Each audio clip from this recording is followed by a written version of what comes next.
கர்த்தருடைய பரிசுத்த நாமத்திற்கு மகிமை உண்டாவதாக. 148ஆம் சங்கீதம் அல்லேலுயா என்று தொடங்கி அல்லேலுயா என்று முடிவடைகிறது. அல்லேலுயா சங்கீதங்களை தியானிப்பதற்கு ஆண்டவர் நமக்கு பாராட்டின கிருபைக்காய் நம் ஆண்டவருக்கு நன்றி சொல்லுகிறோம். மீண்டும் ஒரு முறை இந்த அல்லேலுயா சங்கீதம் நம்மை சிருஷ்டித்த யெகோவா தேவனை அவருடைய எல்லா சிருஷ்டிப்புகளுக்காகவும் அல்லேலுயா என்று புகழ்ந்து பாட ஒரு மாபெரும் அறைகூவலை விடுகிறது. இது ஒரு மிகவும் அற்புதமான ஒரு சங்கீதம். இந்த சங்கீதத்தினுடைய ஆரம்பம் முதல் கடைசி வரை நீங்கள் படித்து பாருங்கள். இதிலே நீங்கள் எங்கேயும் ஆண்டவருடைய இரக்கத்தையோ அல்லது அவருடைய பாசத்தையோ கிருபையோ இப்படிப்பட்ட எந்த குறிப்பையும் நீங்கள் என்ன செய்ய முடியாது என்று சொன்னால் காணவே முடியாது. அதை நீங்கள் உன்னிப்பாய் கவனித்து பாருங்கள். ஆனால் இதிலே இன்னொரு விஷயமும் இல்லை. அது என்னவென்று கேட்டால், எந்த ஒரு ரூபத்திலும் தீமையை பற்றிய காரியங்களும் இதிலே இல்லை. இந்த சங்கீதத்தினுடைய மொத்த விஷயமே நீங்கள் என்னவென்று பார்த்தீர்கள் என்று சொன்னால், இது ஆண்டவரை துதிக்க வேண்டும் என்கிறதான ஒரு விஷயத்தை மட்டுமே இந்த சங்கீதம் சொல்லுகிறது. இந்த சங்கீதத்தினுடைய காரியங்களை நீங்கள் கவனித்து பாருங்கள். எல்லாரும் ஆண்டவரை துதிக்க வேண்டும் என்று சொல்லப்பட்டிருக்கிறது. இந்த சங்கீதத்தில் கூட அழகான பாடல்கள் ஏராளமாக எழுதப்பட்டிருக்கிறது என்பதை நீங்கள் அறிந்திருக்கிறீர்கள். அல்லேலுயா கர்த்தரையே ஏகமாய் துதியுங்கள் என்றதான பாடல் இந்த சங்கீதத்தின் அடிப்படையில் எழுதப்பட்ட ஒரு பழமையான, இன்றளவு எல்லா திருச்சபைகளிலும் எல்லா வயதினராலும் பாடப்படுகிற ஒரு அற்புதமான சங்கீதம். இந்த சங்கீதம் கிரியேஷனை மையமாக வைப்பது மட்டுமல்ல, ஒருவர் விடாமல் கிரியேஷனிலிருந்து சூரியன், சந்திரன், நட்சத்திரங்கள், அவருடைய சேனைகள், தூதர்கள், வானங்கள், இப்படி சொல்லும் பொழுது அவர் எதை கூட விடவில்லை என்று சொன்னால், அக்கினியும் விடவில்லை, மழையை விடவில்லை, கல்மழையை விடவில்லை, மழையினுடைய எல்லா நிலைகளையும் சொல்கிறார். கல்மழை, உறைந்த மழை, மூடு பனி, சாதாரண பனி, காற்று, பெருங்காற்று, மலை, சிறிய மலை, சின்ன மேடு, பெரிய மேடு, கனிமரங்கள், கனி இல்லாத மரங்கள், காட்டு மிருகங்கள், நாட்டு மிருகங்கள், வீட்டு மிருகங்கள், ஊரும் பிராணிகள், செட்டைகளில் உள்ள பறவைகள், இப்படி பார்த்தீங்கன்னு சொன்னா சொல்லிக்கொண்டே வாலிபரை சொல்லுகிறார், கன்னிகளை சொல்லுகிறார், வயதானவர்களை சொல்லுகிறார், பிள்ளைகளை சொல்லுகிறார், எல்லாவற்றையும் சொல்லுகிறார். இப்பொழுது இந்த கடைசி 2 வசனத்தில் அவர் சொல்லுகிற விஷயங்களை வாசியுங்கள். அவர்கள் கர்த்தரின் நாமத்தை துதிக்க கடவர்கள், அவருடைய நாமம் மாத்திரம் உயர்ந்தது, அவருடைய மகிமை பூமிக்கும் வானத்திற்கும் மேலானது.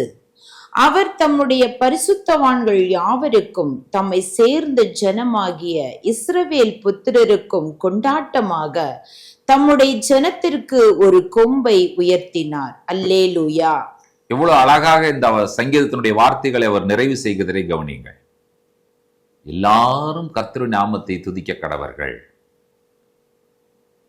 ஏனென்று சொன்னால் அவருடைய நாமம் மட்டும்தான் மிகவும் உயர்ந்தது. அவருடைய மகிமை பூமிக்கும் வானத்திற்கும் மேலானது. ஆகையினால் கர்த்தர் செய்கிற ஒரு செயலை பற்றி சொல்லுகிறார்.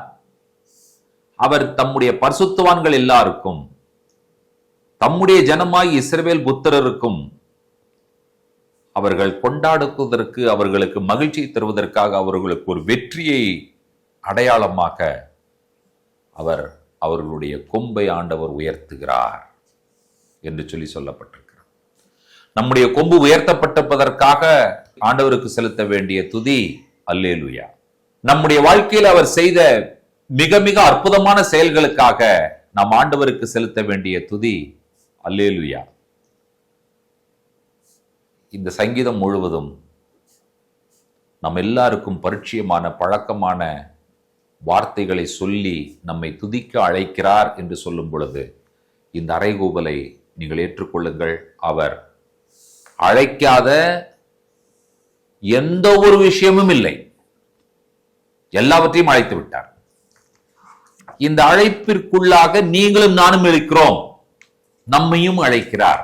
எதற்கு? அல்லேலூயா என்று சொல்லுவதற்கு. இந்த அழைப்பை பெற்றதே நாம் பெரிய பாக்கியமாக கருத வேண்டாமா? இந்த அழைப்பிற்குள்ளாக நீங்களும் நானும் இருக்கிறோம் என்பதே நமக்கு மிகுந்த மகிழ்ச்சியை தர வேண்டாமா? அதுவே நம்முடைய வாழ்க்கையின் மிகப்பெரிய பாக்கியம், ஆசீர்வாதம், மகிழ்ச்சி, சந்தோஷம். அதுவே நாம் கொண்டாடுவதற்குண்டான ஒரு பெரிய ஆதாரம் என்பதை நீங்கள் மனதில் வைப்பீர்கள் என்று சொன்னால், இந்த நாளிலும் இந்த அல்லேலூயா சங்கீதமாகி 148வது சங்கீதத்தின் மூலமாக கர்த்தருக்கு அல்லேலூயா அல்லேலூயா அல்லேலூயா என்று சொல்லி கர்த்தருக்கு துதிகளையும் ஸ்தோத்திரங்களையும் கனத்தையும் மகிமையும் ஏறெடுக்க கர்த்தர் நமக்கு உதவி செய்வாராக. தேவனே என்மேல் கிருபையாயிரும் உமக்கு அல்லேலூயா என்று சொல்லுவதற்காக என்று சொல்லுகிற ஜெபத்தை இந்த காலை வேளையில நாம் ஆண்டவருக்கு நேராக ஏறெடுக்கலாம். வாருங்கள், இணைந்து அல்லேலூயா என்று சொல்லி ஆண்டவருடைய நாமத்தை மகிமைப்படுத்துவோம். பரிசுத்தமுள்ள பிதாவே, இந்த ஆசீர்வதிக்கப்பட்ட அற்புதமான காலை பொழுதிலே சங்கீதக்காரன் 148ஆம் சங்கீதத்தில் வானங்கள், பூமி, அண்ட சராசரம், ஊரும் பிராணி, சகல காட்டு ஜீவன்கள், நாட்டு மிருகங்கள் என்று சொல்லி ஒருவரையும் விடாமல் எல்லாருக்கும் அழைப்பு கொடுத்தார் உமக்கு அல்லேலூயா என்று சொல்லி துதிப்பதற்காக.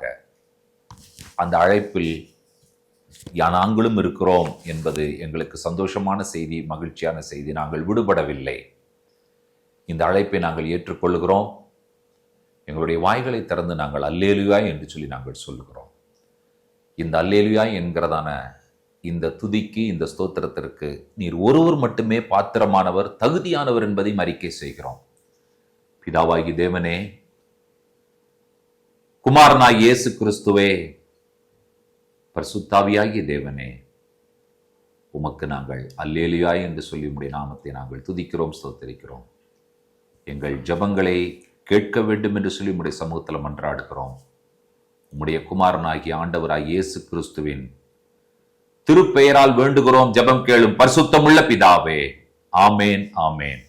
நம்முடைய கர்த்தராகிய இயேசு கிறிஸ்துவின் கிருபையும் பிதாவாகி தேவனுடைய அன்பும் பரிசுத்த தேவாவியானவருடைய அந்யோன்ய ஐக்கியமும் சிநேகமும் நம் அனைவரோடும் கூட கர்த்தருடைய வருகை பரியந்தம் நீடித்து நிலைத்திருப்பதாக. ஆமேன், ஆமேன். தேவ கிருபையும் சமாதானமும் பெருகுவதாக. ஷலோம்.